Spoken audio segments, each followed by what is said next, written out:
Deuxième débat, donc on est toujours dans le Var, on va s'intéresser à Cogolin, Cogolin dont on a beaucoup parlé en 2014 puisque la commune était passée aux mains du Front National à l'époque avec la victoire de Marc-Étienne Lansade. 6 ans plus tard, 2 candidats se retrouvent au second tour de l'élection, 2 candidats qui sont avec nous sur le plateau. Marc-Étienne Lansade, d'abord, bonsoir. Bonsoir. Vous êtes à la tête de la liste qui s'appelle Rassemblement pour Cogolin. Je précise que vous n'avez plus la carte du Front National et votre liste, puisqu'on le donne à chaque fois dans les débats, est classifiée extrême droite. On en reparlera J'espère bien. un petit peu dans l'émission.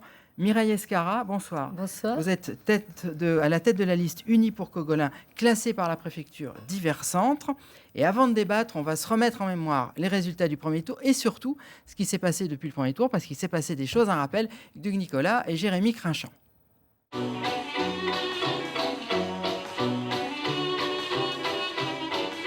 Comme partout en France, les Cogolinois ont boudé les urnes. L'abstention a atteint 50,65%. Au soir du premier tour, 4 des 5 candidats sont parvenus à se qualifier pour le second. Le maire sortant arrivait largement en tête. Pourtant, c'est un duel qui se déroulera le 28 juin prochain. Après de longues tergiversations, Philippe Vallet et Laurent Daudet ont fusionné avec Mireille Escara. Une union qui a reçu également le soutien du candidat éliminé, Jean-Paul Trille. C'est donc un front uni qui s'opposera à Marc-Étienne Lansade, tous contre un contre tous. Alors justement, ce sera le thème de la première partie de l'émission, tous contre un, point d'interrogation, ou un contre tous. C'est un petit peu pareil. Alors, on va essayer pendant quelques minutes de savoir ce qui unit les gens qui sont dans votre liste, Madame Escara, puisqu'on l'a vu, c'est un rassemblement de gens qui sont assez différents à la base. Donc, est-ce que vous avez comme d'autres points communs que le fait d'être contre Marc-Étienne Lansade? Et ensuite, vous allez en débattre tous les deux. Mais qu'est-ce que vous voyez comme différence fondamentale entre les gens, les colistiers qui sont sur ma liste? Vous êtes d'horizons politiques qui ne sont pas forcément différents, c'est pour ça que je vous demande ça. Ah oui, d'accord, parce que sinon nous sommes tous Cogolinois et nous travaillons tous dans l'intérêt des Cogolinois. Notre point commun à nous, c'est l'intérêt de Cogolin. Les partis politiques, on les met de côté. Moi, je crois que maintenant, les gens s'en moquent des partis politiques, ils en ont même assez des partis politiques. Donc ma liste, c'est pas un rassemblement de partis politiques, c'est un rassemblement d'hommes et de femmes, de sensibilités politiques différentes, mais seulement qui ont la même envie, qui ont les mêmes valeurs républicaines, qui ont envie de travailler dans la transparence, dans la légalité et avec plaisir. Et donc, vous avez dit qu'on a eu de longs débats, tergiversations, si je me souviens bien. On n'a pas eu tellement de temps que ça. C'est vrai que la période de confinement nous a permis de nous rencontrer. Et oui, mais pendant 1 mois et demi, 2 mois, on n'a pas pu travailler. Par contre, c'est vrai qu'on a eu plus de temps qu'une semaine. Et ça nous a permis d'harmoniser nos programmes, de nous rencontrer, de voir nos points communs. Et puis, vous savez, moi, je suis de Cogolin depuis 20 ans. À 20 ans, je suis arrivée à Cogolin, donc tout le monde se connaissait. C'est un gros village, en fait. Alors, Marc-Étienne Lansade, vous dites, en fait, cette nouvelle liste qui est en face de moi n'a comme objectif que de me faire partir. Ils n'ont rien en commun. Qu'est-ce que vous entendez par là? Je voudrais que vous en débattiez tous les deux. Écoutez, d'abord, laissez-moi revenir effectivement sur ce problème de classification politique. On en si parle vous le voulez après, bien. je vous promets. On fera 5 Très bien, 4 minutes mais après. ça me paraît important parce que finalement, qu'est-ce qui nous différencie? C'est un problème purement politique, puisque finalement, il y a 2 sujets de conversation qui peuvent être abordés. Ce sont nos positions politiques et notre vision de la ville et de la gestion de la ville. Donc effectivement, je constate avec dépit que mes opposants n'ont que mon nom à la bouche. D'ailleurs, j'imagine, pour réussir à être plus ou moins référencé sur les réseaux sociaux, mon nom ou l'acronyme qui me définit est utilisé à chaque phrase vous concernant. En ce qui me concerne, quand j'ai été candidat il y a 6 ans, j'ai donné un leitmotiv à mes équipes, c'est de ne pas cracher sur mon prédécesseur, de ne pas citer le nom de mon prédécesseur et d'avoir un vrai projet. Évidemment, vous ne pouvez pas avoir de projet commun puisque vous, madame, vous venez d'une liste, alors certes, comme la préfecture, au service de la Macronie ambiante, vous définez... Je ne vous ai pas coupé. Oui, si pardon, je vous en prie, désolé. Vous définissez de divers centres, alors qu'en 2014, vous et une dizaine d'écolistiers, ceux qui sont au top, étaient qualifiés de gauche. Donc effectivement, l'échiquier politique ayant été décalé par la préfecture avec Pour votre information, j'ai évidemment fait appel de cette décision.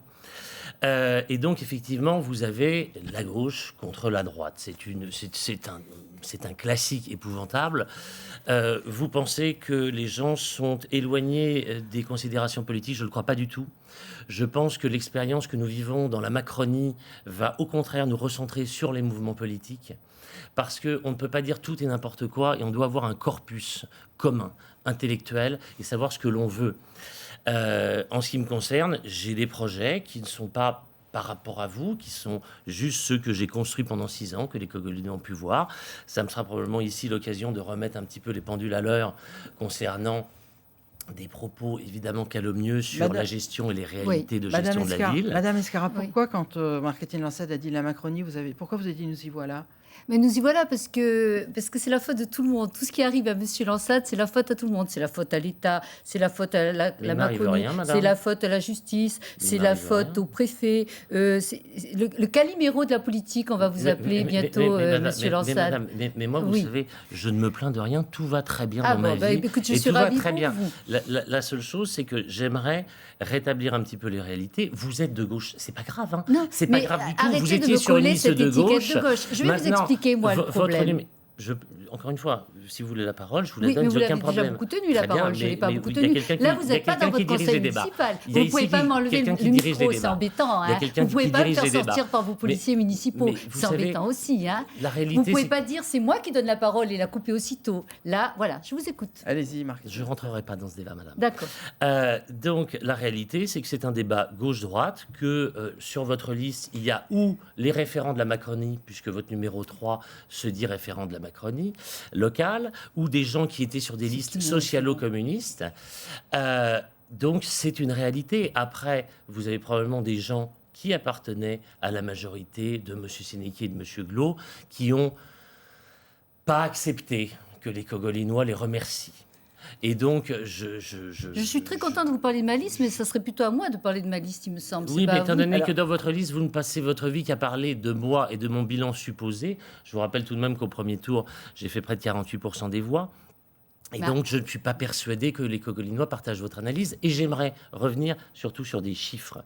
Puisque, alors, je suis désolé, j'ai regardé une vidéo de vous, on m'a imposé cet exercice il y a 2 jours, où vous expliquiez que la première chose que vous feriez... Monsieur Lansat, je vous remercie. Mais je vous en prie, madame. Vous expliquiez que la première chose que vous feriez, si vous étiez élu, c'est de regarder les comptes de la ville. Parlons-en.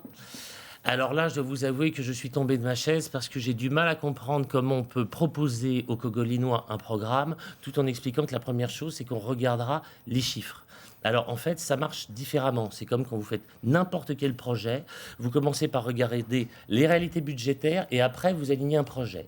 Sinon, vous faites comme ont fait les socialistes à Cogolin il y a 20 ans, vous augmentez les impôts de 50%. Alors on va laisser répondre. Oui, madame, on va laisser répondre juste là-dessus sur cette histoire de chiffres par rapport au projet. Répondez, madame. Alors à propos de budget, moi je vous rappelle que donc je suis entourée d'une équipe où il y a des conseillers financiers qui ont manié des millions d'euros dans leur vie. Je vous rappelle que je suis président d'une copropriété de 200 lots à Cogolin et donc j'ai toujours vérifié les budgets. Je vous rappelle que dans l'éducation nationale, je faisais partie du conseil d'administration, je me suis toujours occupée des budgets. Je vous rappelle que j'étais présidente d'association Les Budgets. Je vous rappelle que j'ai assisté à tous les conseils municipaux et que donc je les ai épluchés, les budgets. Et je m'étonne quand même qu'un homme... municipaux, madame, mais c'est une plaisanterie. Non, c'est pourtant, vous m'avez pas vu. C'est vrai que vous dites que vous m'avez jamais rencontré. Je vous signale que je vous ai rencontré au cours des conseils municipaux et au cours des commémorations. C'est vrai que nous ne fréquentons pas les mêmes établissements ni les mêmes gens. Moi, je suis une personne tranquille, je vis à Cogolin, je fais mes courses à Cogolin, je vis avec les Cogolinois. Revenons au budget. Expliquez-moi pourquoi en 6 ans, vous avez demandé 84 000 € de subventions. Alors, vous avez profité des 1 million de subventions qui restaient des années précédentes et vous en êtes réduit à demander 84 000 €. Vous n'avez jamais demandé de subvention européenne. Vous n'avez jamais demandé de stop. Oui. J'ai demandé 84 000 € de subvention. Oui, mais je sais que vous n'avez pas votre DGS pour vous. Non, mais prenez vos chiffres. Oui. Alors. Non, je ne prends pas mes Non, chiffres, je cherche les comptes administratifs. Voilà. 84 000 euros à qui, madame 2014, vous avez demandé 606 000 euros, 2015, 370 000, etc. Bon, bref. À qui? De quoi parlez-vous? De quelle subvention parlez-vous, madame? Je suppose peut-être que c'est... Départementale, régionale? Justement, de quoi vous parlez? ça, sûrement pas les européennes. Vous qui avez enlevé les drapeaux européens, vous avez sûrement pas demandé de subvention européenne. Vous parlez de quelle subvention, madame? Vous ne pouvez pas dire n'importe quoi et sortir des chiffres de cette nature. Subvention réellement La réalité, obtenue, c'est que les subventions obtenues, madame, oui, sur mon mandat, elles sont de 347 000 euros ça, c'est chiffre de contre moyenne. chiffre. Non, mais c'est pas chiffre contre chiffre. Vous savez, contrairement à ce que vous pouvez raconter, les chiffres, ils sont publics. Vous allez au Trésor public et ça s'appelle des comptes administratifs, madame. Vous auriez mieux fait de travailler. Oui. Est-ce que vous connaissez le montant d'investissement qui a été réalisé pendant mon mandat? Est-ce que vous savez ce que ça veut dire? 16 millions d'investissements prévus que vous n'avez pas fait, 16 millions d'équipements que vous n'avez pas réalisés. Vous avez vendu 7 millions de patrimoine communal.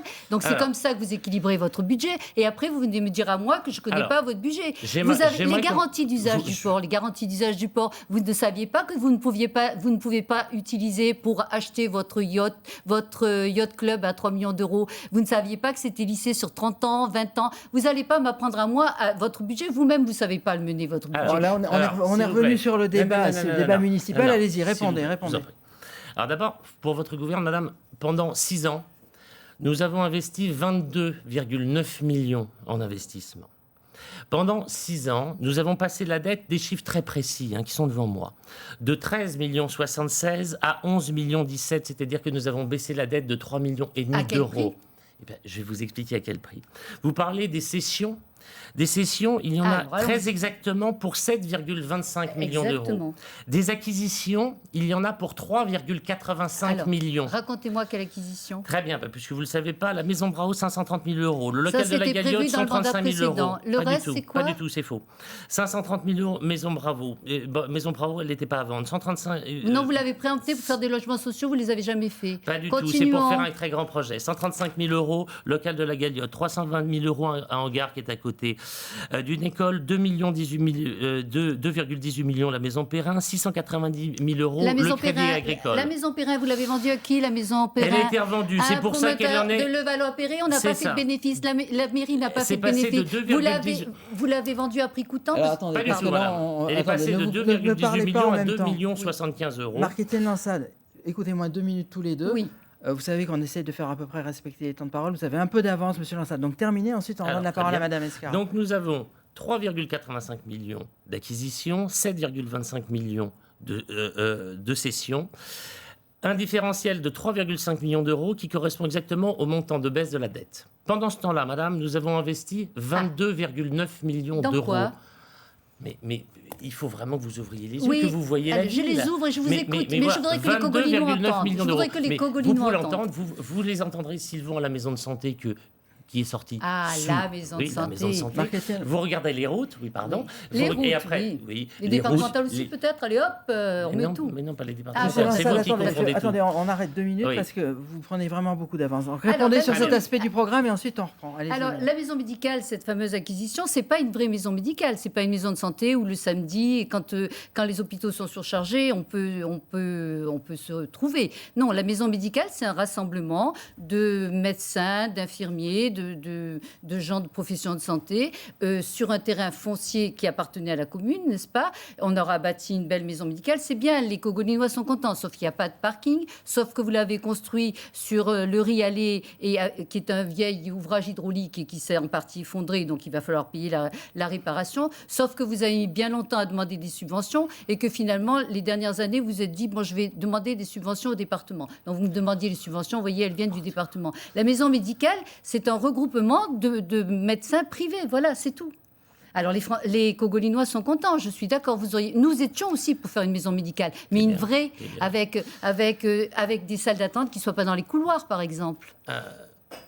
Alors, comment vous pouvez répondre? La maison Bravo. La maison médicale, je ne reviendrai même pas dessus, parce qu'en fait, si vous voulez, contrairement à ce que vous pouvez dire, je l'ai fait en écoutant la demande des professionnels de santé de Cogolin, et je l'ai fait sur mesure.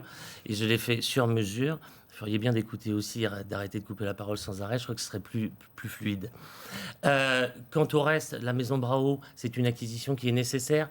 qui fera l'objet d'un projet global. En 6 ans, vous ne l'avez pas fait ? Pardon ? En 6 ans, vous n'avez pas réussi à le faire ? Alors, madame, je vous apprends que les pompiers vont quitter leur local qui est en bas.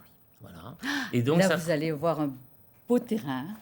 En fait, oui, on fait une unité foncière, ça s'appelle. Et donc, avec la maison Brao qui est en haut de la montée Saint-Roch et qui permet d'y faire un accès. Marc-Étienne Lansade, voilà. on a vraiment un problème de temps de parole. Oui. Vous avez beaucoup d'avance. Madame Escarra, dites-nous simplement ce que vous feriez que M. Lansade ne ferait pas. Voilà. Ça, c'est un peu programme contre programme. Alors, c'est expliquez-nous. Alors, dans les programmes, de toute façon, c'est une méthode. Moi, je suis à l'opposé de M. Lansade, vous l'avez compris. Donc, notre programme, il n'est pas si différent que ça, en fait. Je regardais, à part le Yotel, et à part ce parking que vous voulez faire place Mendès-France, creuser, ça va coûter des millions à Cogolin encore. Mais qu'est-ce qui change s'il n'est pas vraiment différent alors, vous voulez savoir ce qui est différent ou ce qui n'est pas différent ? Ce qui vous différencie, c'est pour que les gens puissent comprendre. Ce qui différencie, c'est la participation citoyenne, c'est le fait que nous, on travaille avec les Cogolinois, qu'on travaille en toute transparence, pas dans l'opacité, qu'on ne va pas gérer le port avec le port actuellement. Donnez-nous un exemple de projet un projet que ne ferait pas M. Lansade, qui est dans votre programme et que vous pourriez réaliser. Nous, ça, c'est des projets tout simples, des parkings mais extérieurs qui ne vont pas coûter autant d'argent, donc pas de parking souterrain, c'est la transition écologique, c'est des voies vertes, c'est faire du tourisme familial à Cogolin au lieu d'essayer de jouer bling-bling avec Saint-Tropez. C'est des choses toutes simples, c'est une gestion de Cogolinois. Marc-Étienne Lansade, un mot vraiment de politique. Tout à l'heure, j'avais dit que je vous ferais parler là-dessus, pas longtemps. Pourquoi ce terme de classification d'extrême droite vous a fait autant réagir ? C'est une classification de la préfecture, je répète. Oui, enfin du préfet, dont on connaît la neutralité. En fait, c'est la démonstration que finalement, le préfet n'est plus au service de l'État, mais au service du gouvernement. Voilà. Je regardais avec beaucoup d'amusement à mon arrivée il y a 6 ans ce qui était écrit sur moi, et ce que j'ai toujours dit, c'est que je travaillais à l'Union des droites et que je me situais en gros entre le Front National et les Républicains, et que je retrouvais certaines de mes valeurs chez les uns et chez les autres. Alors, vous pouvez me dire à gauche du Front National, à droite des Républicains, que sais-je, ça n'a pas d'importance. Je revendique des valeurs identitaires, des valeurs sécuritaires, mais aussi des valeurs libérales. J'y travaille tout le temps. Alors, vous savez, c'est très amusant parce qu'il n'y a pas très longtemps, on m'a fait le reproche d'avoir un peu trop encensé Renaud Muselier, le président de la région, avec qui je m'entends très bien. Alors, voilà, je suis entre les deux. Voilà. Avant de conclure, Madame Escarra, juste votre avis sur cet aspect de la chose. Est-ce que vous avez l'impression d'être en campagne contre un candidat, entre guillemets, d'extrême droite ? Alors, absolument pas. Je veux dire, bien sûr que c'est un candidat d'extrême droite, mais dites-vous que derrière moi, j'ai des gens d'extrême droite qui avaient voté pour M. Lansade et maintenant qui me soutiennent et qui vont voter pour moi. Posez-vous la question, M. Lansade, de savoir pourquoi il y a tant de gens qui sont contre vous. Moi, c'est pas une croisade contre l'extrême droite, c'est une croisade contre une mauvaise gestion, contre une gestion opaque, contre un manque de transparence. On en a marre à Cogolin du béton, on en a marre d'être traîné dans les journaux pas seulement dans le Canard enchaîné, même dans le Figaro, on parle de vous en mal. Cogolin, c'est mal. On voudrait retrouver une vie tranquille, sereine, refleurir notre ville, que les enfants y soient heureux, des choses toutes simples. On veut pas de bling-bling, on veut pas de restaurant en l'air, on veut pas d'un port qui est géré de façon obscure par 3 personnes, par vous 3. Alors vous brassez des millions d'argent et les Cogolinois, vous n'en rendez compte ni aux Cogolinois ni au conseil municipal. On va pas partir dans un débat parce qu'on n'est pas très loin. Je rajoute que si on n'est pas à l'extrême droite, on est à gauche pour M. Lansade. C'est simple. Alors répondez, Marc-Étienne Lansade. Alors, madame, est-ce que vous savez combien rapportaient les marines de Cogolin à la ville? Quelle était la subvention apportée par la SAPP des marines de Cogolin à la ville? 300 000 euros, et vous avez fait 2 millions d'euros. Pendant ce temps, et on est à 2 100 000 euros net. Pour combien de temps? Est-ce que ça va être quelque chose de pérenne? Aeternam, puisque vous disiez... Sûrement pas. Mais bien évidemment, écoutez, si. Puisque tous les investissements sont payés, madame. Non, s'il vous plaît, c'est important, on parle de chiffres. Alors si vous êtes d'accord, on ne fait pas les 30 dernières secondes chacun, d'accord? On termine, on ne fera pas la conclusion. Je voulais juste on termine là, allez-y. Oui, moi je voudrais faire les 30 secondes par contre. Donc laissons Monsieur Lansade. Les marines de Cogolin C'est un projet évidemment très important puisque ce port avait 50 ans qu'il fallait le repenser entièrement. Vous pouviez attendre 2 ans, vous auriez eu tout le temps de faire les audits, de prendre... Mais seulement, arriver en 2020, c'est bête. Tout a été fait bien avant, madame. Tout a été fait bien avant. Ah oui, les audits ont été faits. Absolument. Les audits ont été faits même par M. Sénéquier. Oui. Alors arrêtez, puisque j'avais même... commencé par M. Sénéquier. Absolument. Alors pourquoi y avait-il eu 250 000 euros de frais engagés? Marc-Étienne Lansade, Mireille Escara, c'est la fin de ce débat. On ne peut pas faire les 30 secondes de conclusion parce qu'on a un temps de parole très serré. Je vous remercie d'être venus tous les deux dans ce débat qui n'était pas évident à arbitrer. Ça passe très vite, mais on a essayé de le faire. On vous donne rendez-vous demain pour des débats presque impossibles à faire, mais qu'on va faire quand même. C'est un débat sur Nice sans Christian Estrosi et un débat sur Menton sans Jean-Claude Guibal. Les deux n'ont pas accepté de venir à nos invitations. On se retrouvera quand même demain à la même heure pour Nice et Menton. À demain.